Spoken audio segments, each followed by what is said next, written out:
Hello engineers, again most welcome to our channel Tech Civil. आज के इस video में हम जियो टेक्निकल फैक्टर्स कंसिडरेशन के बारे में डिस्कस करेंगे, जो कि कौन कौन से जियो टेक्निकल फैक्टर्स पर IS 1893 में डिस्कस किया हुआ है।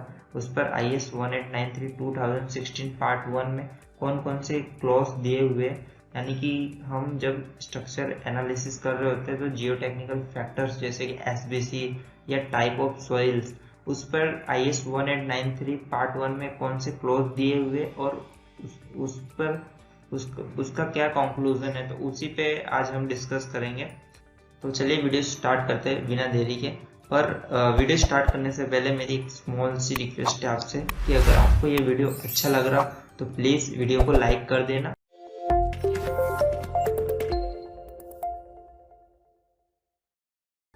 अगेन ये हमारे IS 1893 सीरीज का पार्ट 3 है। अगर आपने हमारे IS 1893 सीरीज के पुराने पार्ट्स नहीं देखे हैं, जिसमें हमने लोड कॉम्बिनेशंस और वेरियस डेफिनेशंस के रिगार्डिंग डिस्कस किया था, तो अगर आपने वो नहीं देखा है तो उस वीडियो को भी जाकर जरूर चेक करना। तो चलिए देखते हैं। जो आज के इस वीडियो में जो हम डिस्कस करेंगे वो जियो टेक्निकल फैक्टर्स कंसिडरेशंस के बारे में करेंगे कि IS 1893 में जियो टेक्निकल फैक्टर्स पर क्या क्लॉज दिए हुए हैं। यानी कि हम बिल्डिंग्स डिजाइन कर रहे हैं तो उसमें SBC या टाइप ऑफ सॉइल्स या अदर जियो टेक्निकल फैक्टर्स पर क्या क्लॉज मेंशन किए हुए। तो हम 6.3.5 क्लॉज को देखते हैं IS 1893 पार्ट 1 के। तो वो clause increase in net bearing pressure on soil in design of foundation के बारे में कहता है। यानी कि हम फाउंडेशन को डिजाइन करेंगे तो उस टाइम पे नेट बेरिंग प्रेशर को इंक्रीज करना है। वो कितना करना है वो आगे क्लोज में दिया हुआ है। 6.3.5.2 को अगर हम देखते हैं तो उसमें दिया हुआ है when earthquake force are included net bearing pressure in soil can be increase as per table 1 depending on type of foundation and type of soil. For determining the type of soil for this purpose, soil shall be classified in 4 types as given in table 2. In soft soil, no increases shall be applied in bearing pressure because settlement cannot be restricted by increasing bearing pressure. तो अगर इस close के first statement में देखें तो ऐसा कहा गया है कि अगर आप अपने फाउंडेशन के डिजाइन में अर्थक्वेक फोर्स को इंक्लूड करते हो तो आपको अपने नेट बेरिंग प्रेशर में सॉइल की जो नेट बेरिंग प्रेशर है उसमें इंक्रीज करना है, यानी उसको इंक्रीज करना है। अब वो कितने परसेंट में कितना अमाउंट उसको इंक्रीज करना है वो टेबल 1 में दिया हुआ है। टेबल 1 को अगर हम देखते हैं तो वो यहाँ पे दिया हुआ है टेबल 1 जो IS 1893 में दिया हुआ है पार्ट 1 में, उसमें मेंशन किया हुआ है कि अगर आपकी सॉइल टाइप A में यानी रॉक और हार्ड सॉइल है तो उसमें आपके जो बेरिंग प्रेशर है नेट बेरिंग प्रेशर उसको 50% बढ़ा देना। यानी कि अगर आपकी नेट बेरिंग प्रेशर 100 है तो वो 150 हो जाएगी अर्थक्वेक के केसेस में। यानी अर्थक्वेक के लोड कॉम्बिनेशंस में जो प्रेशर आ रहा है उसको रेजिस्ट करने में जो हमें नेट बेरिंग प्रेशर चाहिए होगा वो आपका 150 हो जाएगा, यानी 50% इंक्रीज हो जाएगा। सेम ईयर टाइप B यानी मीडियम और स्टीप सॉइल में 25% आपको अपना नेट बेरिंग प्रेशर बढ़ा देना। यानी कि फाउंडेशंस के एनालिसिस में अर्थक्वेक लोड कॉम्बिनेशंस में आपको यहाँ पे इंक्रीज की हुई सॉइल प्रेशर को कंसीडर करना है। और जो इसमें जो नेक्स्ट स्टेटमेंट दी है depending on type of foundation and type of soil for determining the type of soil for this purpose soil shall be classified in 4 types as given in table 2।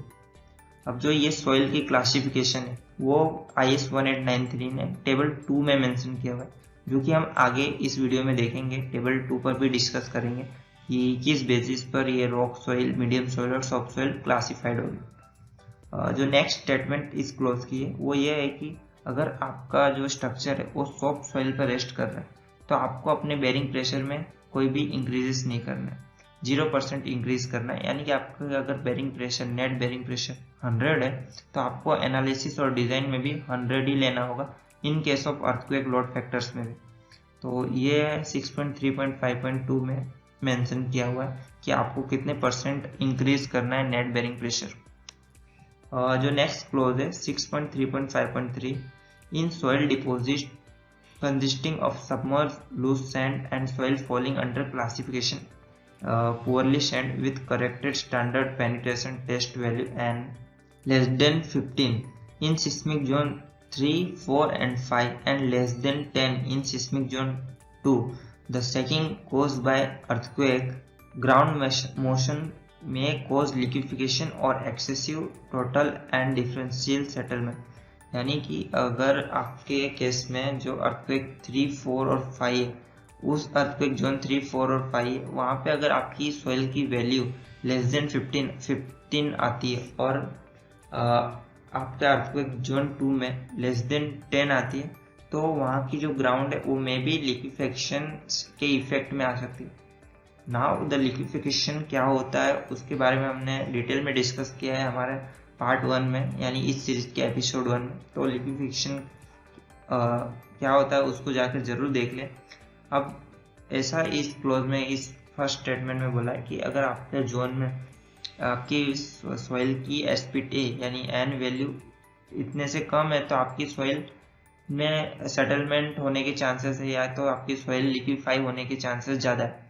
तो उस केस में such site should be avoided preferably for locating new structure and should be avoided for locating structure of important project। यानी कि इस तरह की site को पर नए स्ट्रक्चर को कंस्ट्रक्ट करने के लिए अवॉइड करना चाहिए, नहीं तो settlement need to be investigated and appropriate method adopted compaction or stabilization to achieve an value indicated in note 4 of table. या तो अवॉइड करना चाहिए या तो स्पेशल कोई सेटलमेंट को कंसिडर करना चाहिए, यानी कि उस पर यानी कि सेटलमेंट की इन्वेस्टिगेशन करनी चाहिए और अप्रोप्रिएट फाउंडेशन मेथड को अडॉप्ट करना चाहिए और वहाँ की सॉइल को स्टेबलाइज करके उसकी एन वैल्यू को इंक्रीज करना चाहिए। ऐसा स्टेटमेंट 2 में दिया हुआ है इस क्लोज के। अब उसमें ऐसा कहा है कि एन वैल्यू कितनी होनी चाहिए मिनिमम, वो आपको टेबल 1 के नोट 4 में दिया हुआ है। तो अगर हम टेबल 1 के नोट 4 में देखते हैं तो यहाँ पे ऐसा मेंशन है कि the desirable minimum corrected field value of N shall be specified below. यानी कि जो मिनिमम एन वैल्यू है वो यहाँ पे मेंशन की हुई है ये जोन में। अगर आपका 3, 4 और 5 है तो उस जोन में आपकी जो मिनिमम एन वैल्यू है वो 15 होनी चाहिए। अगर आपका फाउंडेशन 5 मीटर से कम में कास्ट हो रहा है, यानी आपका फाउंडेशन की डेप्थ 5 मीटर से ज़्यादा नहीं, अगर आपके फाउंडेशन की डेप्थ 5 मीटर से ज़्यादा है और 10 मीटर से ज़्यादा नहीं है तो आपकी एन वैल्यू कम से कम 25 होनी चाहिए। वहीं अगर आपका फाउंडेशन जोन 2 में तो 5 मीटर या उससे कम डेप्थ ऑफ फाउंडेशन के लिए एन वैल्यू कम से कम 10 होनी चाहिए और 10 मीटर या उससे ज़्यादा डेप्थ ऑफ फाउंडेशन के लिए 20 होनी चाहिए N value. Alternatively, deep pile foundation may be adopted and anchored at depth well below the underlying soil layer, which are likely to liquefy or undergo excessive settlement। या तो आप stabilization करके इसकी SPT value बढ़ा सकते हैं, या तो हम डीप पाइल जैसे फाउंडेशंस का उपयोग करके उस पे इस टाइप की सॉइल पे स्ट्रक्चर को कास्ट कर सकते हैं, बना सकते हैं। यानी कि जो फाउंडेशन डीप पाइल का उपयोग करना होगा इस तरह की सॉइल में हमें, और उसको कम से कम हार्ड स्ट्रेटा पर तक हमें एंकर्ड करना होगा। सेम ईयर यहाँ पे भी वही लिखा हुआ है नोट 4 में। If soil of lower N value are encountered then those specified in table above, then suitable ground improvement techniques shall be adopted to achieve this value।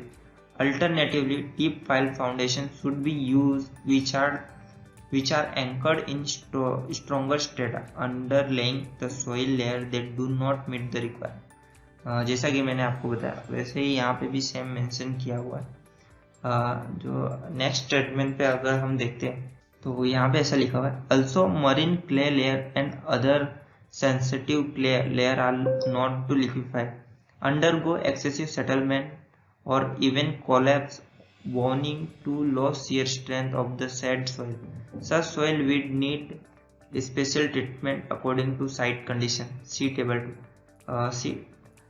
इस स्टेटमेंट में ऐसा कहा है कि मरीन क्ले या उस तरह की और भी सेंसिटिव क्ले लिक्विफाई होने के चांसेस ज़्यादा होते हैं और उसमें सेटलमेंट होने का चांसेस ज़्यादा होता है। तो उस तरह की सॉइल में भी हमें स्ट्रक्चर को कास्ट करने से अवॉइड करना चाहिए, और अगर हमें कास्ट करना चाहिए तो उसकी शेयर स्ट्रेंथ को बढ़ाना चाहिए एडोप्टेड एप्रोप्रिएट स्टेबलाइजेशन मेथड का उपयोग करके, या तो हमें डीप पाइल फाउंडेशन की तरफ जाना चाहिए। तो ये थे 2 important clause of Jio technical factors के। जो नेक्स्ट क्लॉज है वो है टेबल 2। टेबल 2 में जो कि डिस्कस किया हुआ है कि टाइप ऑफ सॉइल्स, कौन कौन सी टाइप की सॉइल किस हिसाब से हमें डिस्क्राइब करनी है, क्लासीफाइड करनी है। तो टेबल 2 का टाइटल है classification of types of soil for determining percentage increase in net bearing pressure and screen friction. Simply classification of type of soil है टेबल 2 में। टेबल 2 में डिस्क्राइब किया जैसे टाइप ए, जो कि हमने प्रीवियस स्लाइड्स में देखा था कि टाइप ऑफ सॉइल के हिसाब से हमारा नेट बेरिंग प्रेशर में इंक्रीज फैक्टर था। वो टाइप ऑफ सॉइल यहाँ पे डिस्कस की हुई है कि किस हिसाब से उसे क्लासीफाई करनी है। जो टाइप ऑफ ए सॉइल है वो सिंपली वेल ग्रेडेड ग्रावेल और well graded sand both with less than 5% passing 75 mmCu, यानी 5% से कम 75 mmCu से पास होता है तो उस टाइप की सॉइल का समावेश होता है इस कैटेगरी में।